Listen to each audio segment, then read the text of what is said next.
అవసరమైతే సాయంత్రం పూట ఇద్దరు ముగ్గురు కూర్చుంటారు. అంటే ఓ పక్కన జనం కోసం తిట్టుకుంటున్నట్టుంటూ తెర వెనకాల స్నేహం చేయడం అనేటటువంటిది జగన్కి చేత కాదు. విజయసాయిరెడ్డికి తెలుసు అది, ఆ స్నేహం. అది ఇక్కడ సమస్య అయింది.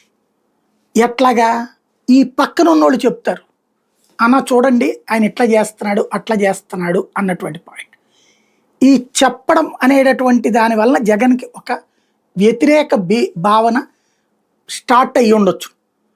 ఆ సందర్భంలో జగన్ ఆయన పట్ల ప్రవర్తించిన తీరు విజయసాయిరెడ్డిలో ఆగ్రహాన్ని పెంచి ఉండొచ్చు. విజయసాయిరెడ్డికి ఎప్పుడైతే పెరిగిపోయిందో ఆగ్రహం, ప్రతిసారి తనను అవమానిస్తున్నారన్నటువంటిది, ఆ సందర్భంలో సెటరైట్ చేసుకోలేకపోవడం జగన్ తప్పు. ఇంకోటి ఏంటంటే విజయసాయిరెడ్డి పద్దాక డైరెక్ట్గా వెళ్ళిపోగలరు జగన్ దగ్గరికి. మిగతా వాళ్ళకి ఆ వెసులుబాటు రాలేదు.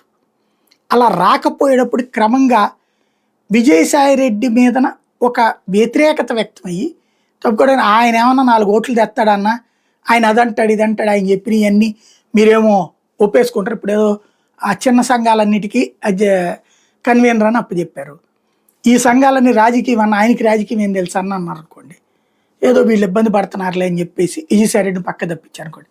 విజయసాయిరెడ్డిలోనేమో నాకు ఈ పదవి తీసేశారన్న ఫీలింగ్ వస్తుంది, వాళ్ళకేమో ఇంకొకటి నడుస్తుంటుంది. విజయసాయిరెడ్డి అన్నీ నేను చేసేయగలను అనుకుంటాడు. ఈయన చేయగలిగింది ర్యాపో మెయింటెనెన్స్, మీడియేటర్షిప్ మాత్రమే అన్నది జగన్కి ఏర్పడిన ఫీలింగ్. అది ఈయనకి కోపం తెప్పించింది. నేను పుడింగి నేనేమైనా చేయగలను అనుకునేటటువంటి వాడికి ఇక్కడ ఏమీ చేయలేనప్పుడు వచ్చేటటువంటి, చేయలేడని తన బాస్ గుర్తించినప్పుడు వచ్చేటటువంటి ఫీలింగ్ ఏదైతే ఉంటుందో అది ఇక్కడ పెద్ద సమస్యకు కారణమైంది. దాని కారణంగానే విజయసాయిరెడ్డి ఏమో నేను అసలు కావాలనుకుంటే జగన్నే లోపలేయించగలిగిన శక్తివంతుణ్ణి, నన్ను నేను కాపాడుకోగలిగిన శక్తివంతుణ్ణి, ఆఫ్టర్ ఆల్ జగన్ ఎంత అనే ఫీలింగ్లో విజయసాయిరెడ్డి ఉన్నాడు. విజయసాయిరెడ్డి